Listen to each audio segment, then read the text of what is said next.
امام کے پیچھے سورہ فاتحہ پڑھنی چاہیے کہ نہیں؟ صحیح مسلم کی حدیث میں ہے کہ پوری نماز کی ہر رکعت میں قرات کریں. یہ جو حدیث ہے نا ابو ہریرہ رضی اللہ تعالیٰ عنہ کی، اس میں الفاظ ہیں اقرا بہا فی نفسک.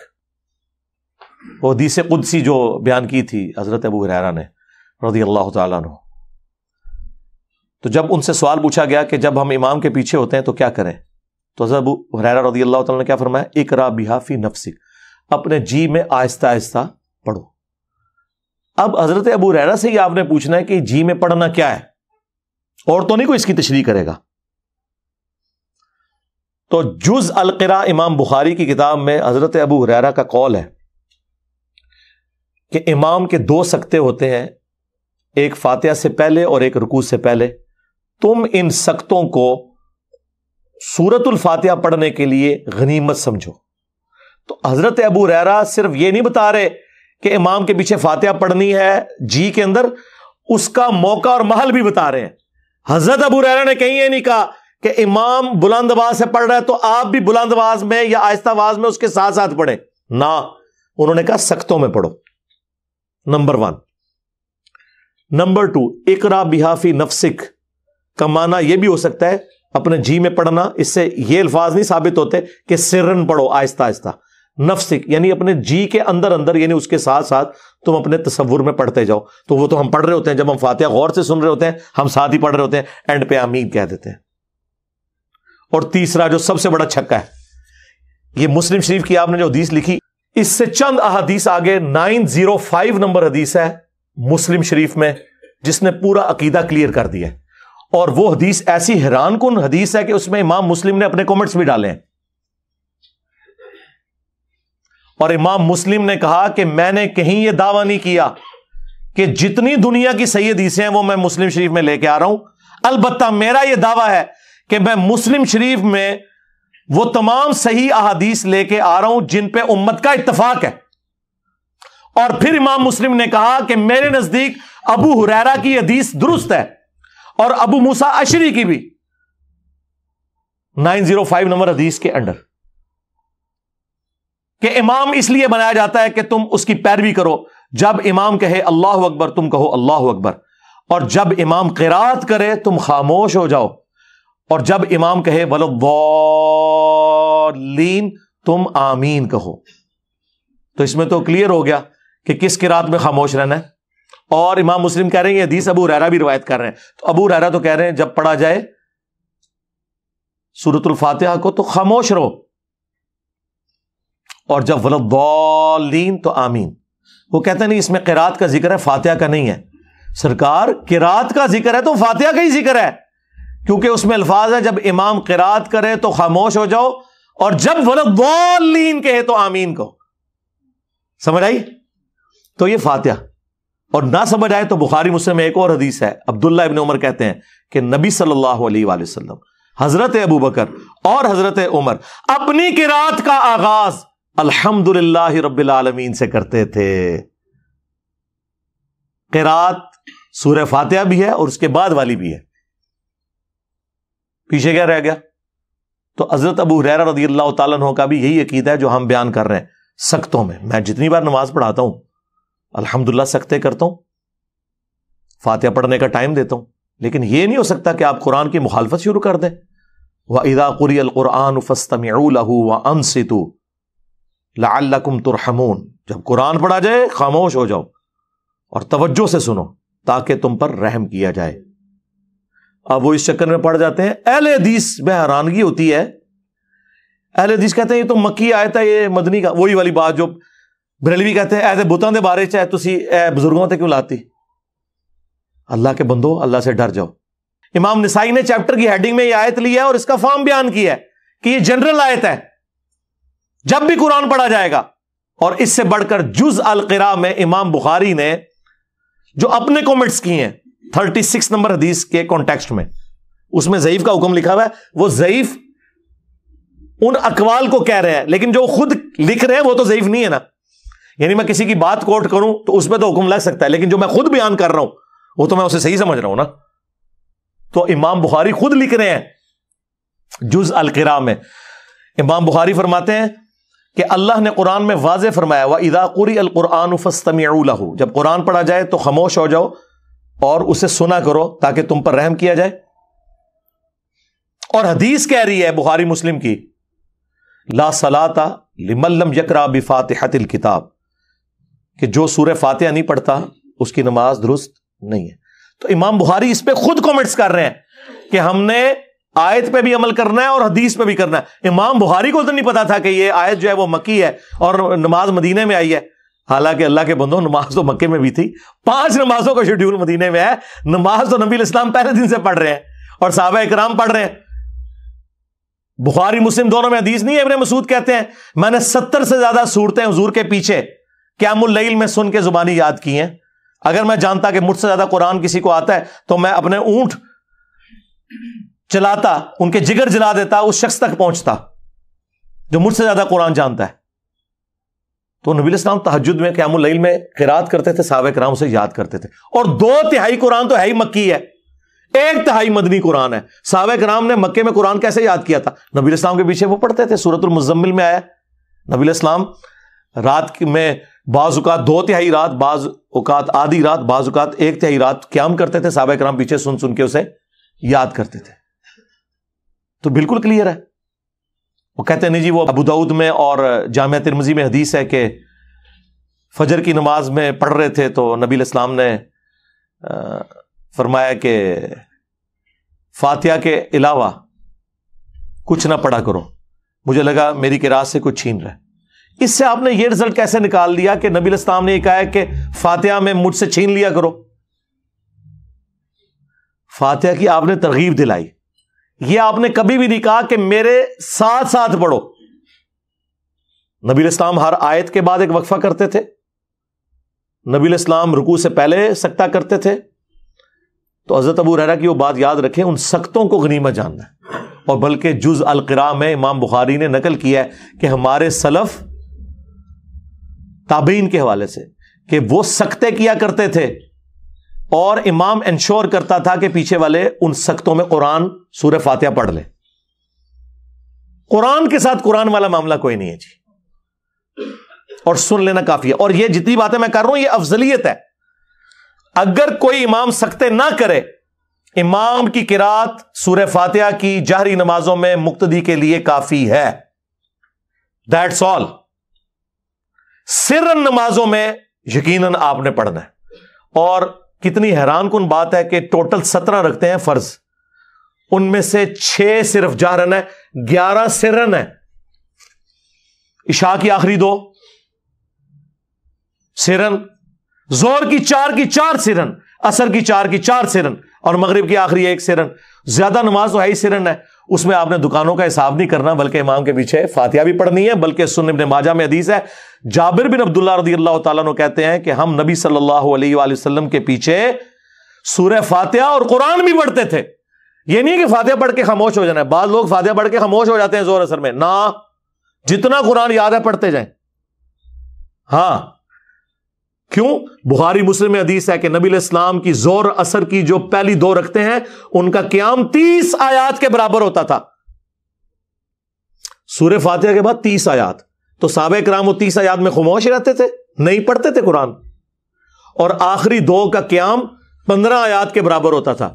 مراد آخری 2 میں بھی سورت پڑھ سکتے ہیں، لیکن بخاری مسلم میں یہ ہے کہ نبی علیہ السلام بسا اوقات فرض کی آخری 2 رکعتوں میں سورہ فاتحہ پہ ہی اکتفا کرتے تھے، سورت نہیں ملاتے تھے۔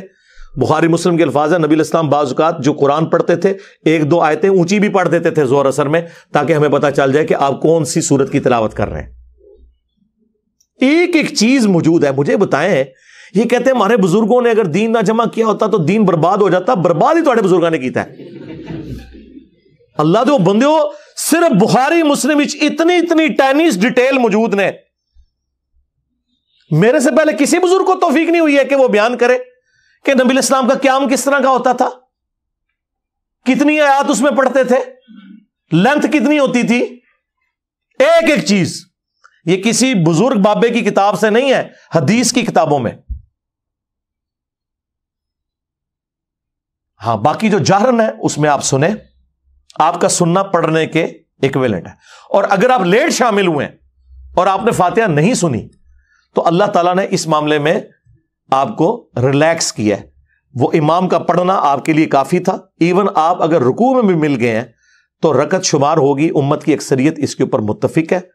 اور یہ جو میں آپ کو عقیدہ بتا رہا ہوں جہرن والا، اس میں اگر تھوڑا سا کوئی تفرد بنتا ہے نا تو وہ امام بخاری کا ہے، ورنہ باقی سارے سنی اور شیعہ دونوں متفق ہیں. شیعہ کے نزدیک بھی جہرن نمازوں میں آپ نے سن لیا تو کافی ہے، پڑھنے کی ضرورت نہیں ہے. اور اہل سنت میں بھی چاروں امام قائل ہیں، امام حنیفہ، امام شافعی، امام احمد بن حنبل، امام مالک جو بڑے امام ہے کہ رکوع میں رکعت مل جاتی ہے. علماء عرب سارے قائل ہیں. یہاں پہ اہل حدیث کی اکثریت قائل نہیں ہے، لیکن اہل حدیث میں بھی لوگ قائل ہیں. رہ گیا جہری نمازوں میں سن لینا کافی ہے.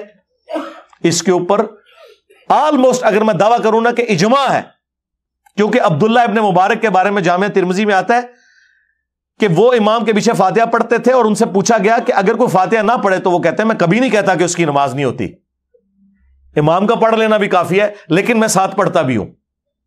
یہ تو کبھی مسئلہ نہیں آیا تھا کہ جہرن میں بھی آپ نے دب کے رکھنا ہے.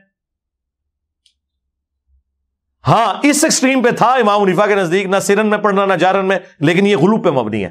امام مالک کا موقف پرفیکٹ ہے الحمدللہ، اور وہ یہی ہے کہ جہرن میں سننا کافی ہے اور سرن میں آپ نے پڑھنا بھی ہے. اور یہی موقف امام ابن تیمیہ کا ہے، یہی موقف شیخ البانی کا ہے، محدث اعظم سعودیہ. یہی موقف ہمارے استاد مولانا اسحاق صاحب رحمہ اللہ کا ہے. یہی موقف ہمارے استاد ڈاکٹر اسرار صاحب رحمہ اللہ تعالیٰ کا ہے. اور یہی موقف الحمدللہ قرآن و سنت سے دلیل کے ساتھ ثابت ہوتا ہے. اسی لیے آج سے آلموسٹ کوئی 5 سال پہلے میں نے ایک ویڈیو ریکارڈ کروائی تھی، نیو فاتحہ خلف الامام. اس میں نے اپنے پرانے اس معاملے میں رجوع کیا تھا جس میں کہتا تھا کہ جہرن میں بھی آپ ساتھ ساتھ پڑھیں اور سکتے نہ دینے کا وبال امام پر ہوگا.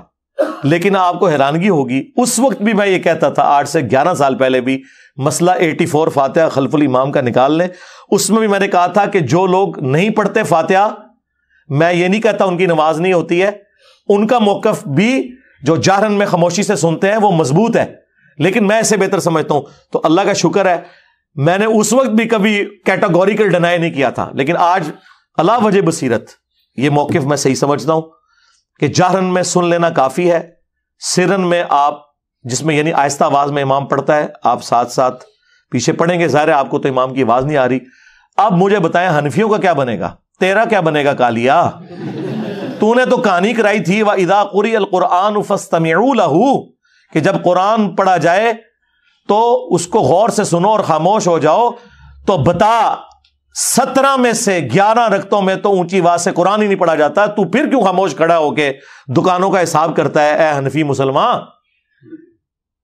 زور اثر میں تیرے پاس کیا بہانہ ہے؟ تیرے پاس کون سی قرآن کی آواز آ رہی ہے جو تو نے خاموشی سے سننی ہے اور توجہ کے ساتھ اس میں بولنا نہیں ہے؟ بلکہ حنفی تو مسافر امام کے سلام پھیرنے کے بعد بھی مقیم کی آخری 2 رکعتوں میں بالکل خاموش رہنے کا کہتے ہیں. اندازہ کریں. تو وہ دوسری ایکسٹریم کے اوپر ہے. ہاں امام احمد بن حنبل، امام شافعی وہ کہتے ہیں سرن ہو جارن ہو پڑھنا ہے، لیکن وہ میں نے بتایا کہ وہ سکتوں کے ساتھ ہے. وہ ابو داؤد میں حدیث موجود ہے، نبی علیہ السلام کے 2 سکتے ہوتے تھے.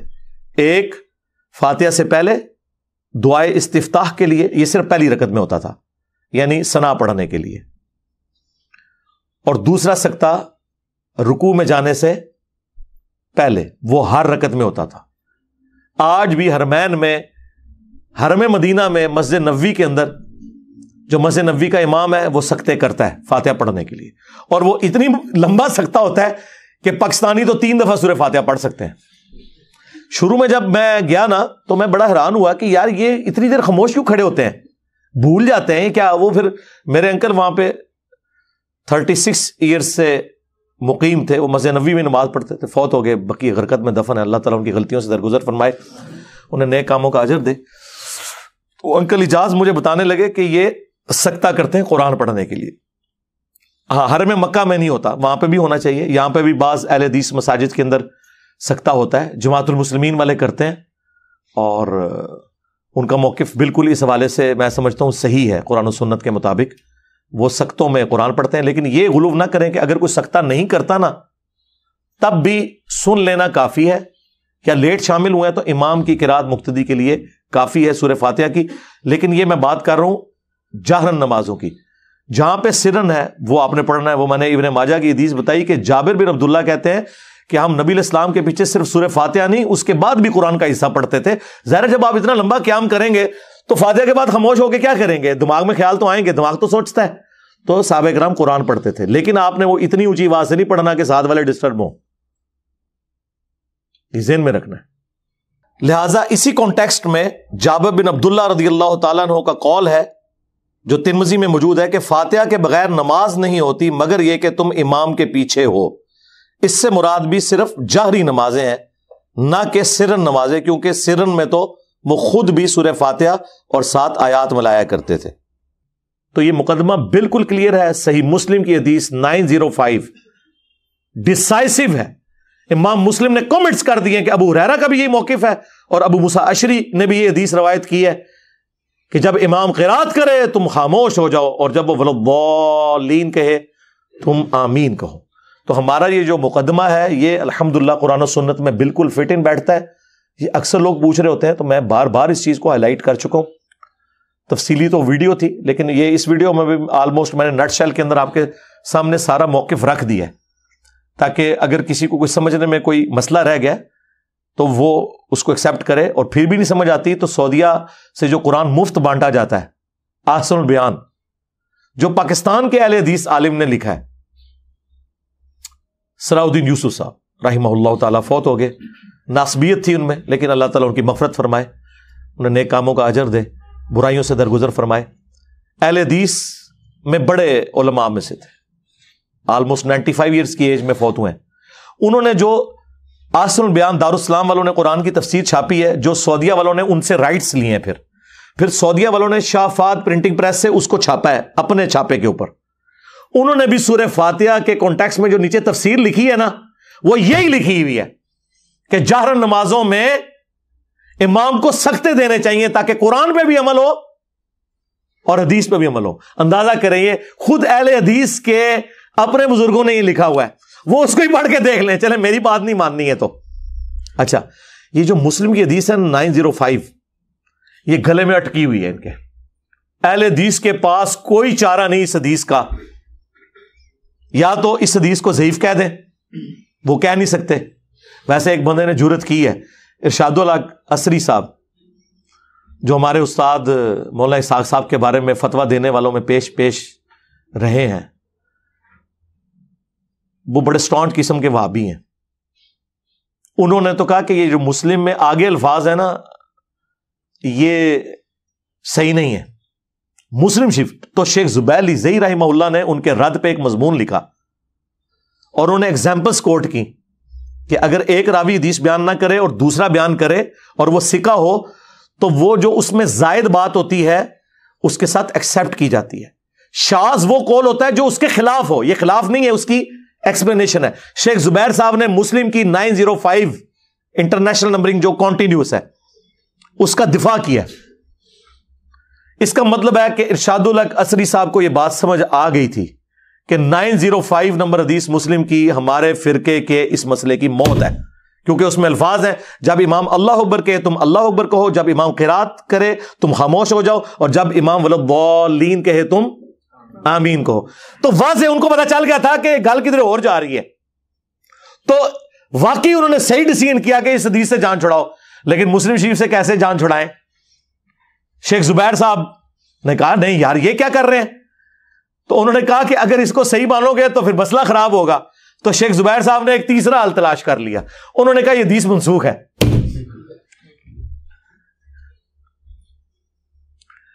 شیخ زبیر صاحب نے جو فاتحہ خلف الامام کے اوپر کتاب لکھی ہے نا اس میں اس حدیث کو انہوں نے منسوخ ڈکلیئر کیا مسلم شریف کی. اس کا مطلب ہے کہ شیخ زبیر لیزئی رحمہ اللہ اور ارشاد الحق عصری صاحب دونوں یہ مانتے ہیں کہ یہ حدیث اہل حدیث کے مسئلے کی موت ہے. ان کو منسوخ ڈکلیئر کرنی پڑی اور ان کو ضعیف. منسوخ کیسے ہے یہ ناسخ تو ہو سکتی ہے، منسوخ نہیں ہے۔ منسوخ کیسے ہوگی؟ کہتے ہیں منسوخ ہوئی ہے اس حدیث سے لا صلاۃ لمن لم یقرأ بفاتحۃ الکتاب۔ سرکار اس کو تو ہم بعد میں دیکھیں گے، قرآن کی آیت کو حدیث نے کیسے منسوخ کر دیا؟ یہ تو قرآن میں آیت ہے وَإِذَا قُرِئَ الْقُرْآنُ فَاسْتَمِعُوا لَهُ وَأَنصِتُوا۔ اور دوسرا شیخ زبیر صاحب تو خود کہتے تھے سلف کا منہج، سرکار اس آیت کو چیپٹر کی ہیڈنگ میں لکھ کے امام نسائی نے سلف کا منہج بھی بتا دیا ہوا ہے کہ آپ نے خاموشی سے ہی سننا ہے۔ امام نسائی نے تو کمال کر دیا ہے، اس کو چیپٹر کی ہیڈنگ میں ڈالا ہے۔ امام نسائی اسی چیز کے قائل ہیں کہ جاری نمازوں میں آپ نے پیچھے نہیں پڑھنا۔ اور دوسرا منسوخ کیسے ہوئی؟ امام مسلم تو کہہ رہے ہیں کہ وہ پہلے لے کے آئے حدیث حضرت ابو ہریرہ والی اقرا بہا فی نفسک، جس کی یہ تفسیر اہل حدیث جو بیان کرتے ہیں میں اس سے نہیں ایگری کرتا۔ میں نے آپ کو لاجیکلی بتایا کہ خود ابو ہریرہ جب کہہ رہے ہیں کہ سختوں میں پڑھنا ہے تو بات ختم ہو گئی۔ امام مسلم پہلے وہ حدیث لے کے آئے حضرت ابو ہریرہ والی، اس کے بعد ابو ہریرہ کے ریفرنس سے لے کے آئے کہ ابو ہریرہ رضی اللہ تعالیٰ عنہ کہتے تھے کہ جب امام قرات کرے تم خاموش رہو، اور جب وہ ولضالین کہے تم آمین کہو۔ تم ناسک تو پھر یہ حدیث ہے 905، نہ کہ وہ لا صلاۃ لمن لم یقرأ بفاتحۃ الکتاب، بخاری کی حدیث یا مسلم کی اقرا بہا فی نفسک۔ وہ بھی حدیث نہیں، حضرت ابو ہریرہ کا قول ہے، لیکن ہمارے لیے وہ حدیث کے درجے میں حدیث موقوف تو ہے۔ آپ کو یہ پورے کا پورا سینیریو کلیئر ہو گیا؟ لہٰذا وہ جو ترمذی کی حدیث یا ابو داؤد کی حدیث عبادہ ابن صامت والی جس میں وہ جہری نماز کا ذکر ہے، ویسے تو وہ حدیث شیخ البانی اس حدیث کو ضعیف کہتے ہیں، اور شیخ زبیر علی صاحب اسے کہتے ہیں حسن درجے سے نہیں گرتی۔ میرے نزدیک اگر اس کو حسن بھی مان لیا جائے تب بھی وہ مسئلہ آپ کا حل نہیں کرتی ہے، کیونکہ انہی احادیث کے اوپر تو امام نسائی نے باب باندھا ہوا ہے، اور امام نسائی نے اس سے وہ رزلٹ نکالا ہوا ہے جو ہم نکال رہے ہیں، جو امت کی اکثریت کا رزلٹ ہے۔ اور دوسرا یہ ہے کہ آپ نے سختوں میں پڑھنا ہے۔ عبادہ ابن صامت کا فجر میں یہ کہنا کہ پڑھنی ہے تو اس پہ محمول ہے کہ اس زمانے میں صحابہ کرام سکتے کرتے تھے جو نبی علیہ السلام نے کیے، آیت کے بعد بھی سکتا اور رکوع سے پہلے بھی سکتا۔ سختوں کی حد تک یہ بات درست ہے۔ میں جتنی بار جماعت کراتا ہوں، میں آلموسٹ پچھلے کوئی 6-7 سال سے 5 نمازوں میں امامت کرتا ہوں الحمدللہ، اور میں سکتے کرتا ہوں، فاتحہ پڑھنے کا ٹائم دیتا ہوں 3 نمازوں میں۔ ظہر اثر میں تو ویسے ہی ضرورت نہیں رہتی، وہ تو آپ خاموشی سے پڑھ رہے ہوتے ہیں۔ تو الحمدللہ سختوں والا معاملہ جو ہے اس کے ساتھ یہ چیز جڑی ہوئی ہے۔ یہ میں نے مسئلہ اس لیے کھول کے بیان کیا کہ لوگ بڑے پریشان ہوتے ہیں، اور وہ کہتے ہیں جی انجینئر صاحب پہلے یہ کہتے تھے، جو میں پہلے بھی کہتا تھا آپ ذرا وہ بھی سنیں۔ اس میں نے کہا تھا کہ جو جہرن میں سکتے نہیں کرتے اور صرف سن لیتے ہیں، ہم یہ نہیں کہتے ان کی نماز نہیں ہوتی، امام مالک کا یہ موقف ہے۔ لیکن بعد میں جب مجھے پتا چلا کہ اس میں تو صرف اہل حدیث کا تفرد ہے، اور وہ بھی چند اہل حدیث کا، باقی پوری امت دوسری طرف کھڑی ہوئی ہے، اور احادیث بھی دوسری طرف کھڑی نہیں ہے۔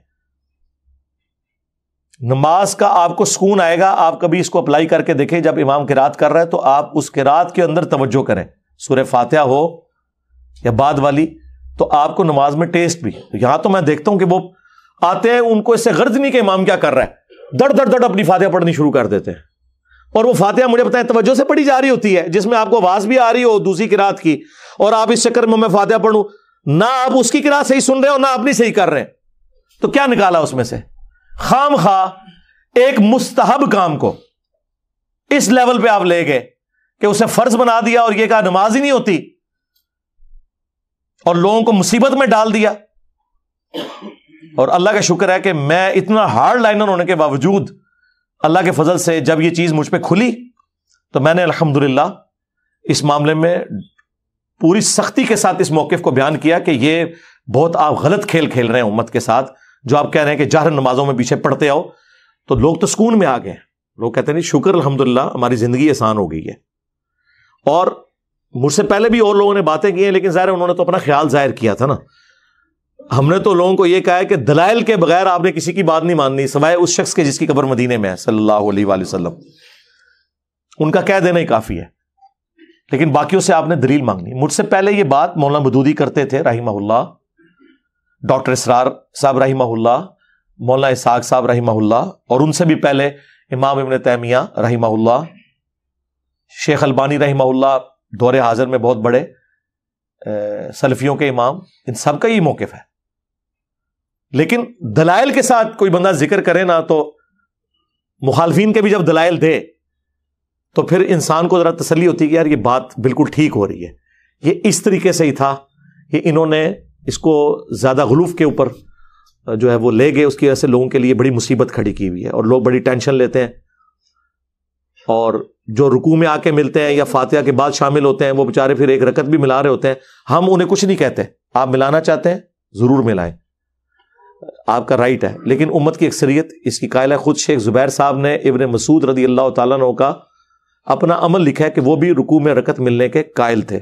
وہ کہتے ہیں ہم مانتے ہیں، لیکن وہ کہتے ہیں کہ ہم وہ جو حدیث ہے ابو بکرہ والی جو بخاری میں آئی کہ ایک شخص نماز میں شامل ہوا سیدھا رکوع میں چلا گیا، جس کی وجہ سے حنفی رزلٹ نکالتے ہیں کہ اس نے پھر کوئی اور رکعت نہیں ملائی تھی. اور امام بخاری نے اس حدیث سے کہا کہ آپ رزلٹ نہ نکالیں کہ رکوع میں رکعت مل جاتی ہے، کیونکہ امام بخاری ایک اور روایت لے کے آئے ابو سعید خدری سے غالباً رضی اللہ تعالیٰ عنہ کہ رکعت اس وقت شمار کرو جب تم قیام کی حالت میں امام کو پاؤ. لیکن اس میں بھی قیام کا ذکر ہے، اور یا رکوع میں جانے سے پہلے فاتحہ پڑھنے کی ترغیب امام بخاری نے کہا کہ اس حوالے سے ہونی چاہیے، تو تب رکعت شمار ہوگی. لیکن امام بخاری کے سامنے یہ حدیث ابو بکرہ والی جو خود بخاری میں لے چکے تھے کہ وہ صحابی نے تو قیام بھی نہیں کیا، ڈائریکٹ آ کے رکوع میں ملے، تو نبی الاسلام نے فرمایا کہ تمہارے جو نماز کا شوق یہ میں نے دیکھا ہے، آندہ جب تم آؤ تو تسلی سے آؤ. وہ پیچھے سے ہی رکوع میں چلے گئے تھے، پھر چلتے چلتے صفوں میں شامل ہوئے. حضور نے کہا تسلی سے آؤ، صف میں کھڑے ہو کے نماز میں جو رکعت ملے وہ لے لو، جو رہ جائے وہ پوری کر لو. تو جو لوگ رکوع میں رکعت ملنے کے قائل ہیں وہ اس کو دلیل کے طور پر پیش کرتے ہیں کہ دیکھیں ابو بکرہ رضی اللہ تعالیٰ عنہ کو رکوع میں ملنے پہ نبی الاسلام نے یہ نہیں فرمایا کہ تمہاری رکعت رہ گئی ہے. دوسرے لوگ کہتے ہیں اس میں عدم ذکر ہے، اس میں کوئی تفصیل ہے ہی نہیں ہے. ویسے میرے نزدیک یہ بات دونوں طرف جا سکتی ہے. ہو سکتا ہے انہوں نے ملا لی ہو اور زیادہ چانس ہے کہ نہیں ملائی ہو، کیونکہ اگر ملائی ہوتی تو اس کا ذکر موجود ہوتا. بہرحال ہم دونوں کو بینیفٹ آف ڈاؤٹ دیتے ہیں.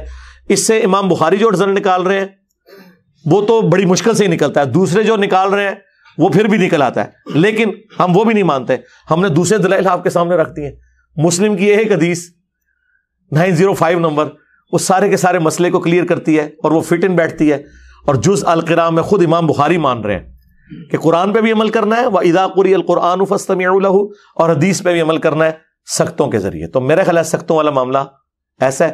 باقی اگر سختہ مختصر ہو یا مغرب کی آخری رکعت میں تھوڑی دیر کے لیے امام فاتحہ کا وقفہ کرے، کیونکہ حنفی تو آخری رکعت میں 3 دفعہ سبحان اللہ بھی پڑھ لیتے ہیں، حنفی بھی اور شیعہ بھی. ان کے نزدیک صرف پہلی 2 رکعتوں میں فاتحہ ضروری ہے، آخری 2 رکعتوں میں صرف 3 دفعہ سبحان اللہ یا تسبیحات پڑھنے سے بھی نماز ہو جائے گی. تو اس لیے وہ بعض اوقات مختصر کرتے ہیں. لوگ کہتے ہیں ہم تو فاتحہ کی بھی 2 آیتیں ہی پڑھی ہیں، امام رکوع میں چلا گیا. سرکار آپ رکوع میں چلے جائیں، جتنا پڑھا جاتا ہے وہ پڑھا جائے. ایک دفعہ بھی آپ کی فاتحہ ہو گئی ہے تو وہ ایکویلنٹ ہے. یہ بھی سلف میں موقف رہا ہے، پوری نماز میں ایک دفعہ بھی سورہ فاتحہ. ہاں، جز القراء میں امام بخاری نے سلف کے حوالے سے یہ چیزیں نقل کی ہوئی ہیں.